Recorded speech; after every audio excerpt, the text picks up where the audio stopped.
I'm very pleased to be able to introduce one of our sector's eminent leaders now. Robert Fitzgerald is the New South Wales Ageing and Disability Commissioner. Previously, he served as a Commissioner with the Productivity Commission and a Commissioner of the Royal Commission into Institutional Responses to Child Sexual Abuse.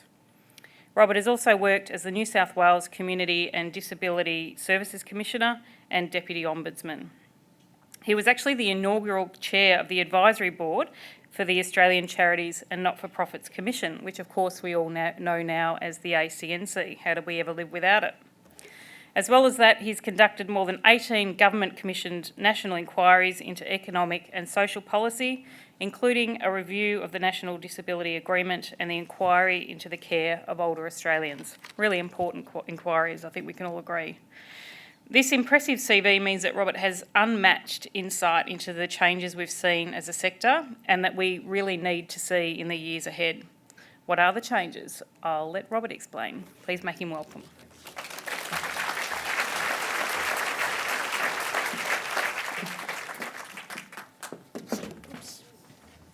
I once did fall over a stage completely and recovered.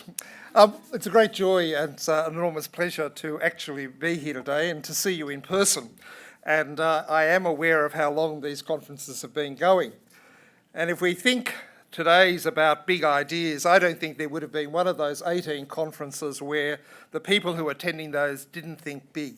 Because in a sense, being part of the community sector is always about seeing the big picture, but often acting in a small way and often acting very locally. This morning, I want to firstly say thank you, and I want to acknowledge your contribution to the well-being of Australia and its society. You create it, you shape it, you maintain it, and into the future, you will do the same, because it is at the community level that nations are shaped. Not necessarily by their political leaders and not by great organisations, but at the end of the day, it's the way in which people seek to come together, to share and to govern each other. And you epitomise that. The second thing is I want to obviously acknowledge the country that we're on, the elders both past and present. But this morning we've seen an interesting reflection of a young Aboriginal man, Mitch Tambo, who's using his gifts and talents through music to spread the music, to spend the message of love, the voice of change, the voice of Indigenous people. And of course, Jack Charles, who's well known to many of us, who as an elder within the community, as he said, a self-proclaimed elder, a man of respect now, of good repute, is using his talents and skills in a way to actually empower Indigenous people, including those that are in prisons and in other circumstances that are obviously of some distress. And in a sense, both of them reflect what the community is all about. It's about individuals using their community, their own personalities, their own gifts, their own talents, in a way to enhance the community. And today, we should just pause and think about one of the most important calls to Australia that we're fronting in relation to Indigenous people. And of course, it's the Uluru Statement from the Heart. And in that statement, they have an expression which says that the problems of the past and of the future are caught up in this particular expression called the torment of powerlessness. The torment of powerlessness. And if you think about that, what they're saying to us is that we can do all the services we like, we can do all of the supports we like for Indigenous communities and individuals. But unless we fundamentally change the power imbalance that exists, unless we fundamentally allow Indigenous people to have power and control over their own lives and destiny, then nothing will change. And surely that's the clearest call for communities to be in control, the very theme of this conference. And as a nation, that's a huge issue, a big issue. And the truth of the matter is, for those of us that have been around the Indigenous space for a long time, it is actually the truth. Unless we in fact change the power imbalances, then very little will be achieved. Are we ready for that? Are we as a nation ready for that? Are we as a community ready for that? And if you want to think big, there is probably no bigger issue that confronts the future of Australia than that issue today. Today's topic is about reform. I noticed a quote from David Crosby, the CEO of Community Council of Australia, when he said, "Reform does not come to those who wait." He went on to say we must get better at properly promoting our value, the value of the community sector. In a sense, the last 10, 20, 30 years have been nothing but reform in this sector. For those of you that were in vet, we've seen enormous changes where we moved from a few hundred TAFE colleges to over 5,000 registered training organisations. Those in the university sector have seen extraordinary changes, not only related to the way in which they're funded, but the very student makeup, particularly in relation to international students. We've seen enormous reform in the aged care areas over time, and of course in the disability space, the most significant reform, of course, was the NDIS. So in fact, this is a sector that has had reform happening to it, with it and around it for a long time. But a question for me is which, if any, of these reforms have actually transformed our nation for the better? Could we seriously sit here as a nation and say that our reforms in relation to vocational education have left us with a more skilled, empowered workforce, a trade workforce, and a better and more sustainable system? Could any of us actually say that our university system today is better, providing greater education, and in fact taking us down the path of a world-leading educational nation? Could those of us say that the aged care reforms have actually delivered better quality care for older people within those institutions in recent times? And even NDIS, which is a truly remarkable piece of work, we continue to see many problems and issues in relation to those. And so reform in and of itself is not really the issue. I think the issue today, and there are two I want to confront, is the first is community organisations as agents of transformational change. Not reform, but transformational change in the way we as a society and a community will exist into the future. And the second is the transformational changes that need to take place to the sector itself over time. So I think the agenda is well beyond what reforms we wish to seek, but rather whether or not we wish to use the very essence of what being community is to create a new future. In many senses, COVID gives us the platform for doing that. Throughout history, there are only a few things that bring about transformational change in societies. The first are wars, particularly world wars. Following each world war, there have been transformational changes in this nation and many others. Great depressions that affect the whole of the world are another factor that gives rise to change. The third are substantial and catastrophic natural disasters. And now COVID. Many of you will have your own view as to what COVID has done to Australia, but my take on it are four things. The first is that for the first time in about 2 decades, Australia now understands that governments matter. For so long, we believed that governments didn't matter, and the agenda of small governments, less significant governments, was certainly in play. But today we see as a nation, particularly at state level, the way in which state governments have to be able to read and respond to their various communities at a local level, particularly better than the Commonwealth has been able to do so. And the fact that governments do matter is important. And the fact that governments matter in the lives of the most vulnerable is finally once again recognised as centrally important. The second is that the notion of citizenship actually means something. How many of you in the last 14 months have heard yourself being referred to as a consumer of health services, a consumer of anything? No, for the first time in decades, Australia has re-embraced the notion that the state and each other owes each other a responsibility because we are part of the collective, we are part of the society, we are part of a citizenship nation. And that's something the community sector has long valued, but in terms of national agendas and others, it has been lost to us. The third point is really about communities matter. And you've already seen that today in the expressions by Uncle Jack today about how community matters in his culture and the work that he's doing. But you and I have known that communities matter much more than simply the delivery of services and the supports we give. But suddenly the nation saw it. Older people, people with disabilities, people that were unable to leave their homes. We saw the extraordinary movement of neighbourhoods, of local government, of community organisations suddenly mattering, not in a tangential way, but in a real and powerful manner. Why was it that we ever thought that communities didn't matter?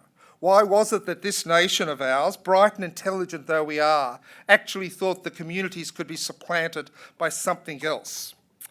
And the fourth is this real notion of connectedness, really deep connectedness and connectivity.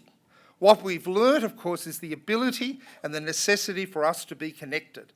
Connected to services, connected to each other, connected via new technology, and to use technology in a way that empowers, not simply provides services. In many sense, we are in a historic moment, and the question is whether or not we are brave enough, clever enough to grab this moment, or will we simply revert back to where we were? The general state of play in Australia after small recessions is that nothing changes, and we revert very quickly back to where we were. Indeed, the signs at the moment are not encouraging. The signs are that many in society want to go back to what we had, to where we were. Well, I don't. I want something better, something that is different, and so do you, because you wouldn't be here if you didn't. And I do think we have the capacity to do that. But we can only have the capacity if we use those four elements, that of government, citizenship, the notion of community, and the notion of connectivity, to really bring about those changes. Let me just be a really practical one. In my current role, my role is about preventing and responding to the abuse of older people and the abuse of adults with disabilities in New South Wales. So let me just say to you, what is our approach going to be in relation to reducing the abuse of older people? In our society, we know that Australia is ageing, and we know that Victoria and every other state will have an increased level of ageing population. It will be an older population than traditionally the case, many more people in their 80s, 90s, and even over 100. And what we've learned through COVID, but before that even, was how being connected in the community is critically important to the well-being of older people. Well, what will that look like on the ground? I'm at the pointy end where we're looking at abuse, neglect, and exploitation. And the greatest level of abuse takes place for older people between the ages of 75 years and 85 years of age, when three things occur: greater frailty, increased dependency, and sometimes a loss of capacity. Well, how does we as a society respond to that? We know for sure it's not through the aged care system. The aged care system is about something very different. And yet we have an increasing number of people living next to you, in your neighbourhoods, in your suburbs. So what's the strategy to prevent those people being at risk? Or a much more positive attitude, how do we continue to ensure they have a meaningful life and an important and significant life within our society? Do you think that's going to come from government? Well, I don't. Do you think it's going to come from business? Do you think the markets are going to, in fact, respond in some way magically to deal with that? Well, the answer is no. The answer is you, me. Strangely enough, it's churches as well. It's local government organisations. It's all of those sorts of organisations that operate locally, into which the answer is. So what is that plan? How will you do that in your communities? How will you respond? And that's going to be the challenge. So whilst the greatest issue, I think, in terms of social policy is around the change of power imbalance for Indigenous people, the greatest public policy response in relation to the way in which our communities operate is our treatment of older people. It's not surprising, therefore, that these campaigns of anti-ageism are taking on. The campaigns against loneliness are starting to grow right across Australia. The issue of social isolation is real and has a government's attention at the present time, none of which gets solved by the aged care system. But it can be solved by us and you by doing it differently. Let's just move back to the other point that I want to raise, which is transformational change within the sector itself. The history of this sector, it's important to understand where it started. In 1813, the Governor of New South Wales invited a group of Christian men, not a particular church, to create a house or a place for single parents, girls or women having children. It wasn't for the poor. It was for middle-class members of the colony who were in fact having these children out of wedlock. And that was the beginning of our very first charity, which is the Benevolent Society, which today is still around, and I was privileged to be on the board of that 1813. Since then, we've seen one of the most dynamic civil societies in the world. Australia is blessed by one of the most civilly active groups we have. And we've seen it take all iterations, particularly dominated by faith-based organisations in our early history, but growing and growing in terms of a more active civil society more generally. The 1970s saw a flourishing of community activity, but a phenomenon of the 1970s was very few of those movements lasted. They didn't have sustainability. The two that survived were the women's movement, particularly in relation to domestic violence and refuges for women who were being abused, and legal community centres. And beyond that, not a lot survived. But nevertheless, it was a demonstration of how we can bring the community together. Since that time, we've seen very great changes to the sector brought about by some of the issues I've referred to. From the 1990s, we've seen competition becoming a mantra and a way of operation. We've seen outsourcing of government services. We've seen the marketisation of the human services endeavours. And in many senses, some would say we've seen a loss of voice of the sector. I wouldn't be one of those people, but I would certainly say that the message of community-initiated, community-operated organisations and movements has been less powerful in recent years. And so where to from here? What is the shape of this particular sector going to look like? Now, it's not simply a matter of the reforms that we already know about. I was privileged to be one of the commissioners on the inquiry into the contribution of the not-for-profit sector 10 years ago, and many of you in this room were participants in that. And it set out an agenda of reform for the not-for-profit sector, whether you want to call it that, or the third sector, or the social purpose sector, or whatever other term you want, or the social enterprise sector, doesn't matter to me at all. And there were 4 or 5 components, and I won't go through those in detail, other than to say they give us a guidance for the future. Knowledge systems, which tells us about what the size of the sector is, but more importantly, what the impact of the sector is.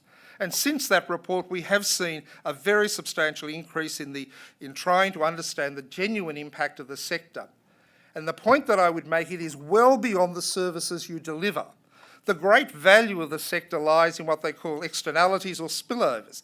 That is, things like social cohesion, the restoring of social trust, social engagement and the reduction of social isolation, or, as we've been talking about, connectedness.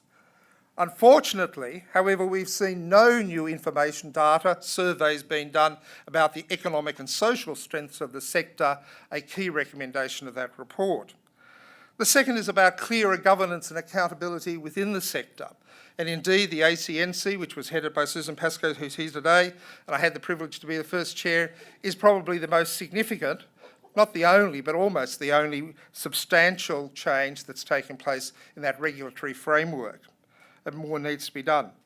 We recommended more effective sector development and the creation of intermediaries that could look at different ways of working with the workforce, in working with financing of the sector, and very little of that has occurred to date, but some has been occurring.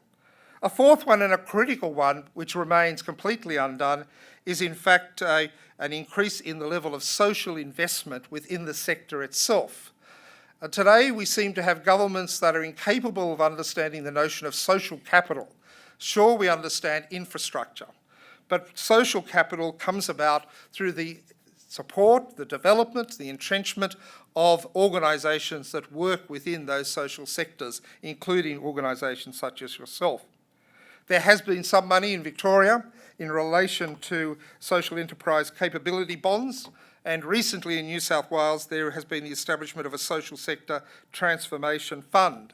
Yet tragically, in the budget that was delivered last Tuesday, there was no additional support for the charitable or third sector at all. Despite all of the evidence that showed during COVID, it was that sector that stood the test of time. We're there with the people, doing what the government wanted, but most importantly, supporting our people in the way that they need it. And so that was another one. And the last one was about building new relationships, particularly with governments. And so, yes, of course, we understand that there has been substantial changes in those relationships. The development of the NDIS, for example, is based on a fee-for-service base where the consumer has choice and control, and that's a good model. But there are many other areas of activity which don't lend themselves to those models. And in that particular report, we looked at 4 or 5 different ways by which governments and the sector should engage with each other. One of those, just one of those, is about a relationship-based model, which is trying to deal with what we call wicked problems. And wicked problems are problems that are entrenched within the community. And in many sense, you never eliminate them, but you reduce them. And they don't require government funding in the way we operate today, through contracts, rather a very different form of relationship building. In many senses, we have seen some of that in some of the states, but it's been short-lived. In Western Australia, there was a very strong move to change the way in which funding occurred following that report. And there certainly have been attempts in other states, including Victoria, to look at a different way of funding. And in some states, we have seen different arrangements put in place in relation to certain types of services. But fundamentally, the pathway for reform of the sector is clear. Indeed, there was a Zoom conference that looked at those particular recommendations 10 years on, and that was held, I think, late last year or early this year. But do they really go far enough when we're talking about the sorts of issues we are here today? Do they really go to actually the transformational agenda that I think is needed and is capable of being delivered? So let's just very briefly look at some of those barriers to it. What is the barrier to us embracing transformation at the moment? The first, at the political level, is the inability to believe that the community will accept big ideas.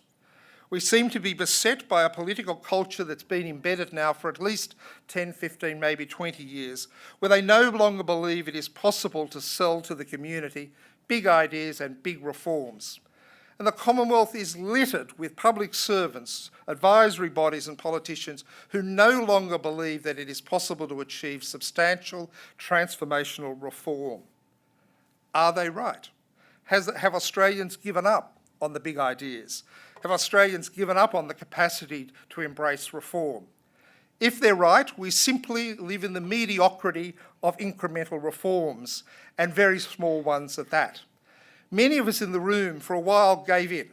We said, okay, it's not possible to achieve big ideas. What we have to live with is reform by this process called incrementalism.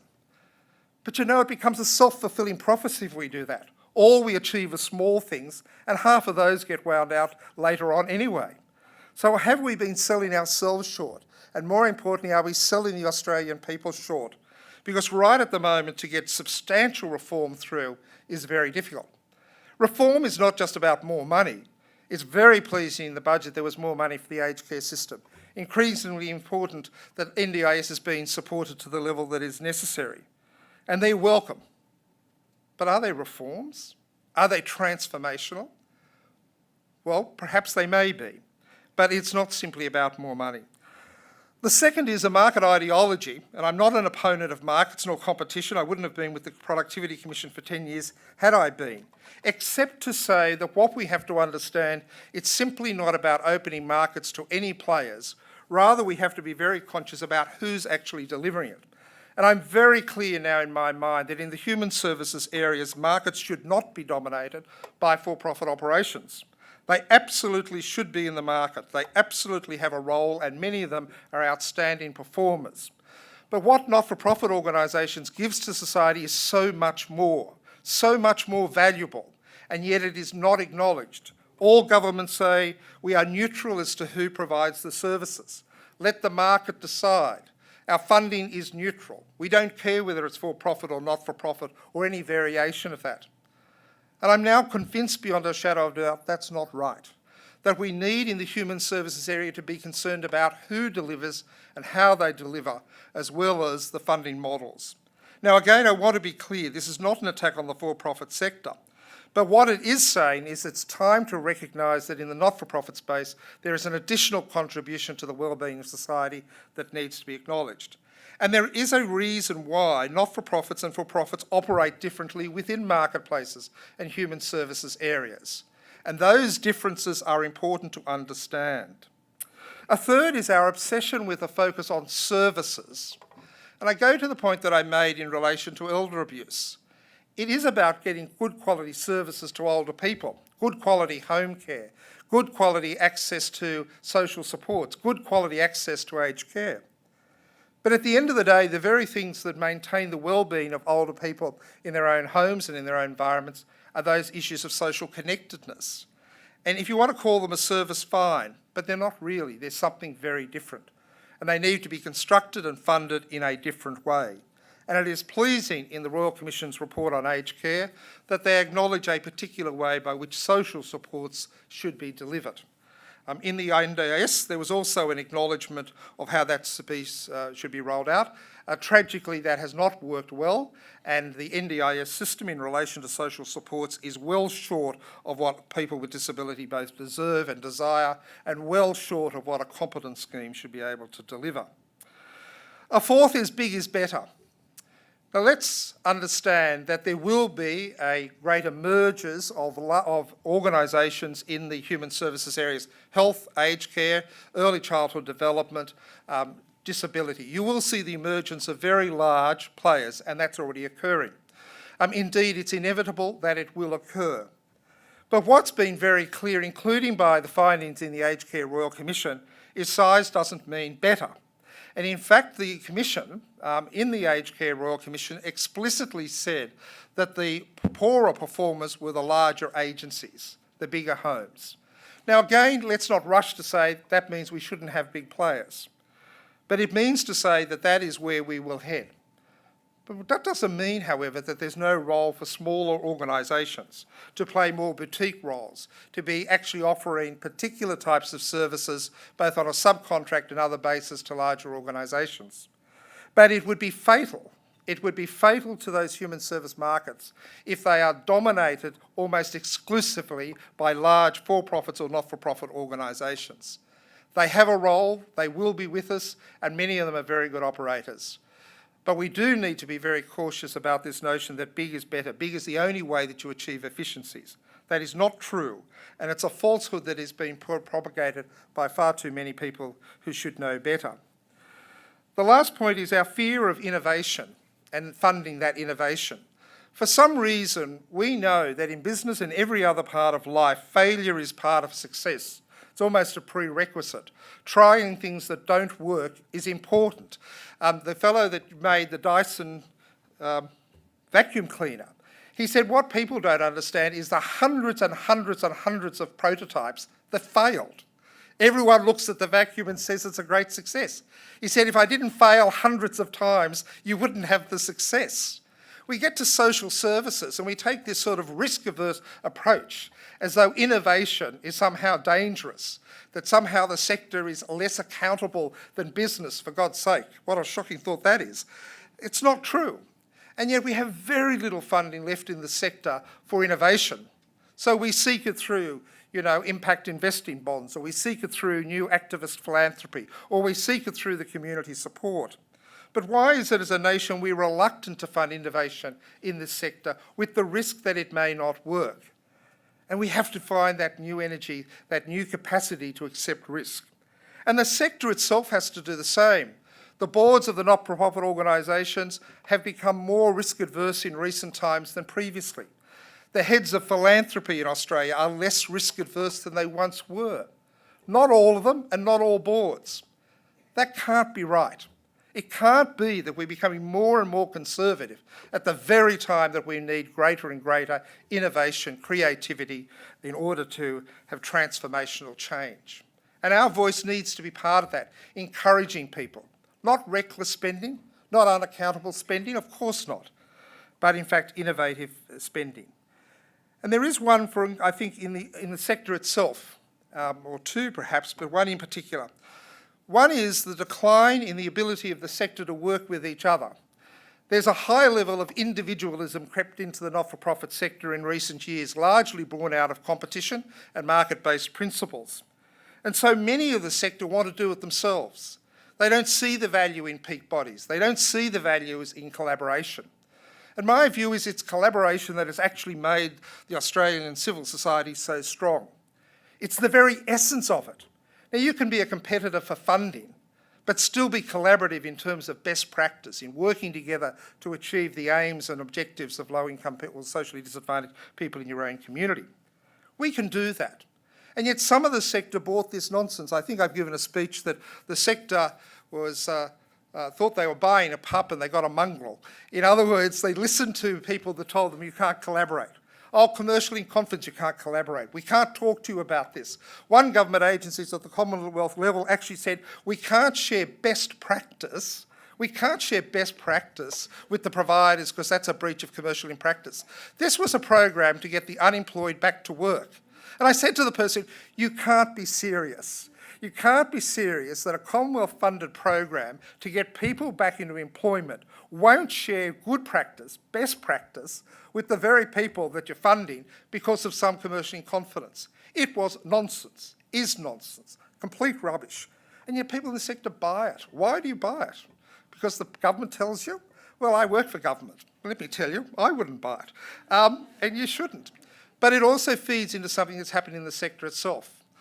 Very strong entrepreneurs, particularly, who see their organisation as being a standalone, excellent service, and they are excellent services. Social enterprises, as I say, whatever you want to call them, they have in fact given great strength and depth to this sector. But my view is it needs to come together. Otherwise, I think that some of our area will, in fact, some of our strengths will be lost. But overarching all of that, what is the sector really about? It's the restoration of societal trust. Societal trust is the trust that you have in the unencountered institution. That is, it is not in the institution that you deal with, and you trust them because you deal with them. It's the unencountered institution. It's the government enterprises, it's the political framework, it's religious bodies, it's government agencies, it's all of those groups.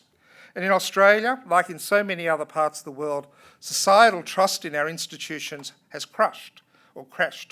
And there's lots of reasons for that. Yet I make the point that in COVID it reversed. This nation accepted government, believed in our political leaders.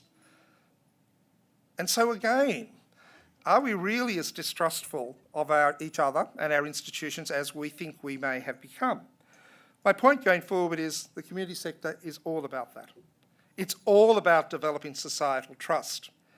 And of course, as Jack was talking this morning and others will talk about it later in the day, it's about respect. Respect of institutions and respect of each other. I think Hugh Mackay is going to talk about the notion of kindness. Others will talk about compassion. Some will talk about care. At the end of the day, they all have one foundation, and that is human dignity, and that's expressed in respect. So let me conclude by just going back to where I started with elder abuse, because that's the business I'm in at the moment, the difficult and challenging part. And in my area, the vast majority of those that offend are not institutions, because I don't look at that, it's family members. So the vast majority of older people are abused by their adult children. And the vast majority of adult people with disabilities are abused by their parents. And so we're in the world of relationships that have gone bad. But as a society, how do we address that? So what sort of organisations will we have to create to respond to that? Or do we already have them? How does the voice of older people inform those organisations, both their management and the way they operate? We talk about in government co-design. We don't see it very often, but we talk about it a lot. Well, what about you? Who do you use to co-design your organisations? How do we leverage off the multiple groups that are involved in this space? The world of the older person has lots of people in their space, particularly at local level. But how does that come together in a meaningful, coherent way that makes sense in the lives of older people? What's the role of local government? I'm a big believer in local government. Not necessarily in the developments that they approve, but I'm a big believer in local government because they have a capacity to do something that state and Commonwealth governments can never do. It's to mobilise the local people. And in New South Wales, we have 17 elder abuse collaboratives, and those collaboratives are supported by my office. But in every one of those, there is the local government, the local health, the local police. It's the old-fashioned notion of interagency, just retitled, as you have to do always in this sector. And the last one is, what is technology going to do for older people? And here is a really significant issue which the sector has to embrace.